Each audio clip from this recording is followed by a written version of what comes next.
I'm reinventing myself as an organized, prepared person because that is not my past. In my past, I've always been late.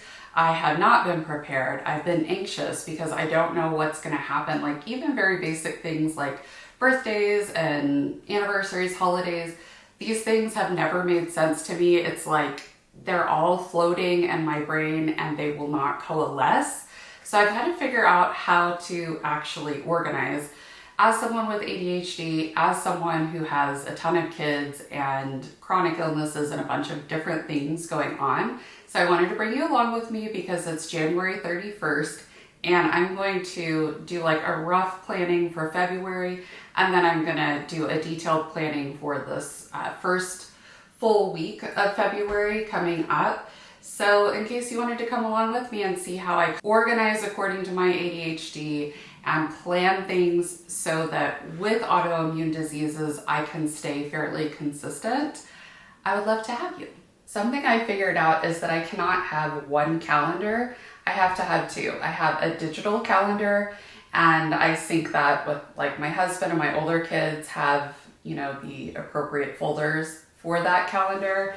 And then I also have to put everything in my personal planner because something about writing it down really helps me actively process what is happening. And I keep detailed information in my digital calendar, for instance, locations, or if I have notes, I'll keep that in here because I'm always gonna have my phone on me and I can check that while I'm out. The first thing that I wanna do in the new month is update my husband's schedule because he gets like a month and a half of a schedule at a time. And I see that I have him through the 7th of February, so I need to look at his new schedule and update all of that. The reason I include all of his stuff on the schedule is for the obvious reasons that I know when he's working because I cannot hold that in my mind not even 2 days in advance.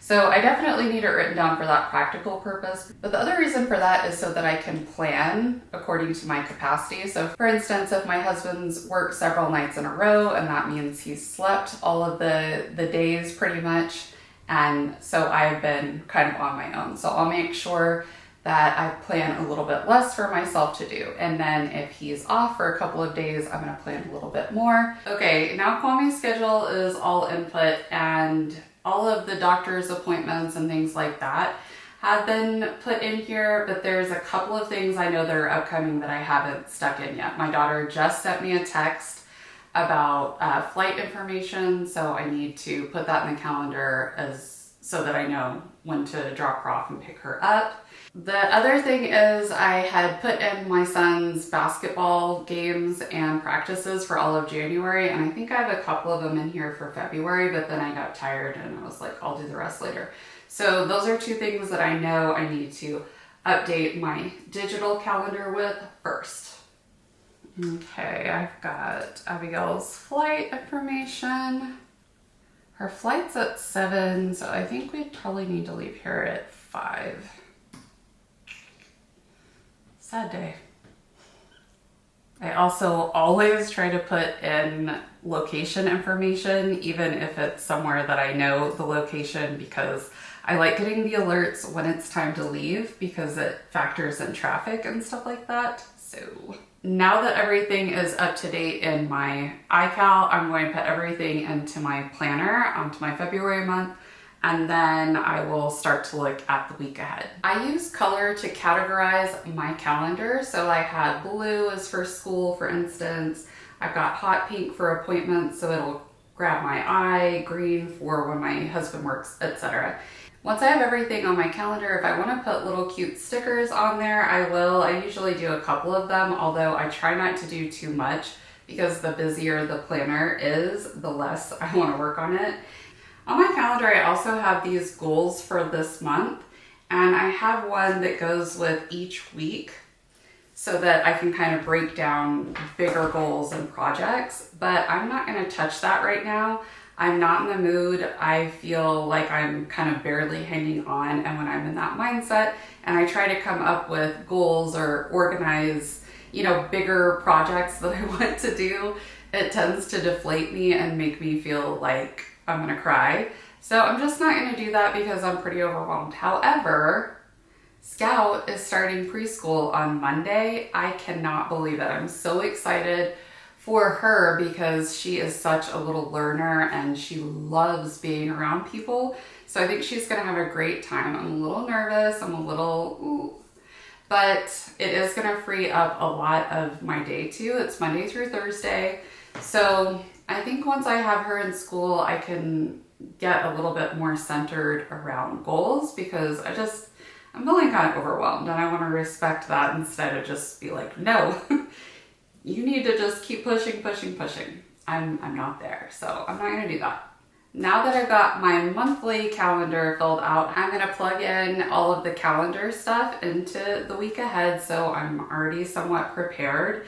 And then once I have that put in, I can kind of decide what I need to do regarding the different calendar events. So for instance, Scout starts school on Monday. There are a couple of things that I need to do for her, so I will then put those things in my to-do list. I use the top box for work stuff, the middle box is for personal things that I want to get done, and then the bottom box is for meals. Having everything designated in separate spaces helps me not to get so confused or off track. I found like having those separate spaces and using color is extraordinarily helpful for drawing my eye to what I need to do and helping me to stay more organized, and just helps time and tasks feel more tangible to me, if that makes sense. If you use a digital planner and you tend to plan the same things every day,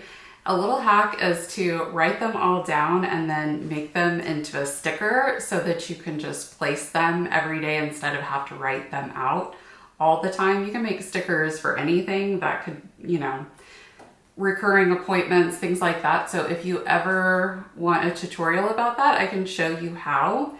It's super simple. Now that February is planned out and this coming week is planned out, I am going to put together meals that I want to make for the coming week because it's about time for me to make my shopping list and order groceries and all that. And like I said, I try to very carefully decide what's for dinner based on what's going on with the calendar.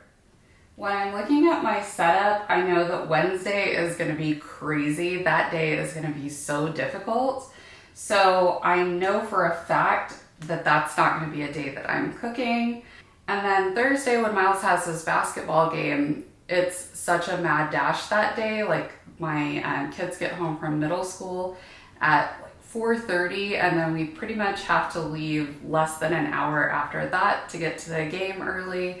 And then we're there for entirely too long, especially if, like last night, my son's coach asked him to stay to play the second game for the B team and then didn't end up playing him. So that was fun to just sit there and watch that.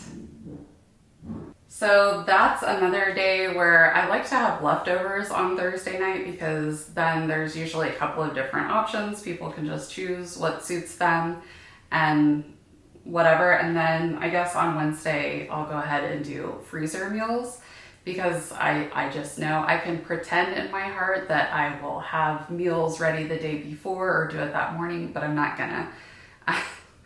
Part of living at my capacity is not trying to expect too much of myself and seeing patterns. So I already know the pattern. I already know what's going to happen. If I don't decide on doing freezer meals for Wednesday, what's going to happen is I'll end up ordering DoorDash, which is expensive and it's just easier, more cost effective to plan on doing freezer meals. So that's what I'm going to do.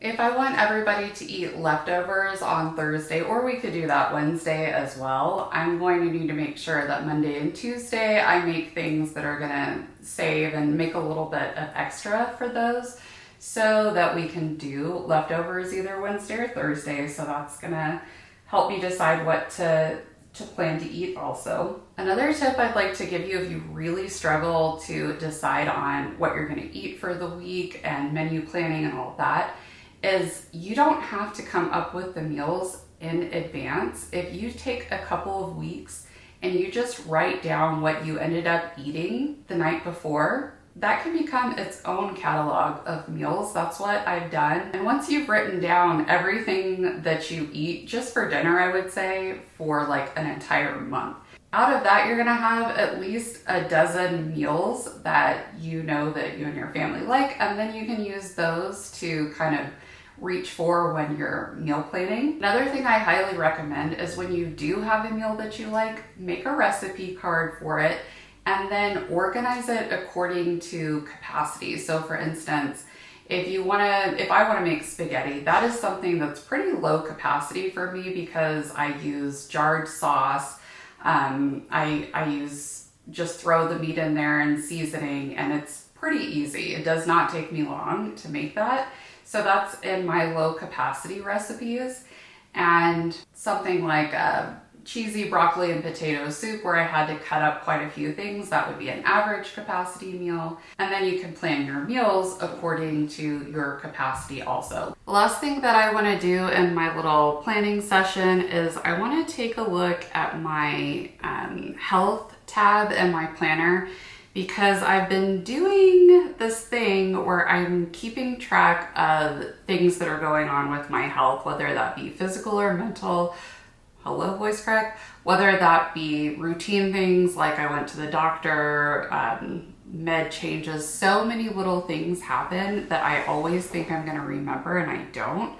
So I've been keeping a health log, not just for myself, but for the kids. I have a different page for each of us, so that I can kind of keep track. So I need to update that because I got really sick a couple of days ago. I had like a 24-hour stomach flu.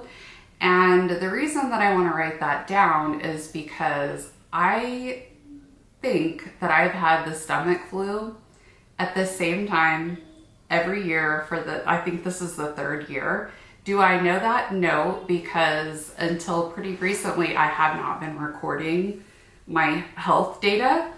And I think the more I can understand about my patterns, especially with chronic health issues, the better I can kind of take care of myself and prevent some things from happening. So I need to update my health log. And then I also have like this snapshot thing that I do.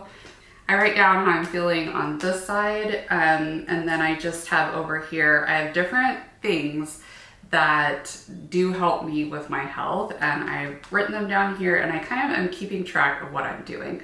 So I can see if there's a correlation, and I just like being able to give myself like a little colored in space when I do something, because yeah, it makes me feel happy, and that's that.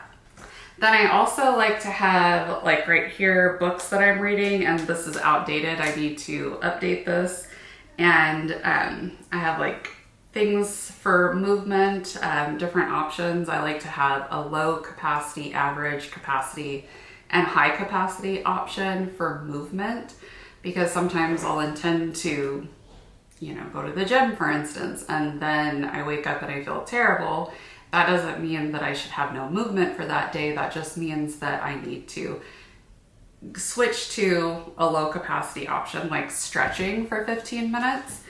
And I also have written down like some things that I'm working on for like mental and spiritual health. So I had these deep imaginings that I was doing. They're kind of like getting down to the root of why you're doing certain things or feeling certain things when you get kind of blocked or when you're feeling highly triggered. So I was doing those, and then I've noticed pretty recently that I've been avoiding doing any of that work because it is kind of, there's like journaling involved, and sometimes I love that and sometimes I don't love that and I can't handle it. And so I wanted to just write down a couple of options for myself because I have Spotify, and there's this lady that I really love her meditations, and they're short. Sometimes the meditations are a little too positive for me,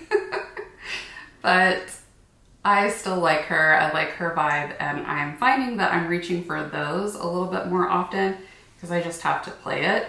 And there's no like written work or anything like that. So because a lot of times when I'm feeling overwhelmed or dysregulated, I forget what I have access to. I like to write it down. So if I'm feeling kind of out of all of my habits that I know are helpful for me to keeping me in a good place, I just am revisiting this page every day to color things in, and it just gives me a visual reminder. So I'm like, hey, if I'm not doing XYZ, let me think of something else that I can do that's going to be more accessible, that will allow me to be more consistent. Because I think that that's what it's about anyway, is just about consistency, making sure that there are options that can be done day in, day out, whether those are like the big ideal options or, smaller, little accessible options, because those are just as important. I swear to you, I am more proud of myself when I don't feel like doing anything and I still do my low capacity option than I am when I am feeling great and I do like a huge thing. I love that, of course, but I recognize myself a lot more when I'm able to still do something, even if I don't want to do anything. You know what I mean? Okay, now that I have updated my health tab, I'm done for right now. The kids have been so good. They've been really quiet in the other room, so I'm gonna go get them a snack and let them know that they can be loud again. I hope that you're having a great day and that this little time we spent together has just given you a little bit of motivation to get things planned out, because it really does make a difference. And like everything else in life, like I've had a bazillion planners, but if you don't open the planner and use it, it's not going to be helpful to you. And I think part of that is planners can be too confusing or not, organized in such a way that it really addresses what you need. But also part of it is just simply putting it into practice, the daily practice of looking at my planner and using it. It makes just such a big difference. So I hope that this gives you a little bit of encouragement to, open your planner and use it every day. Talk to you later. Bye.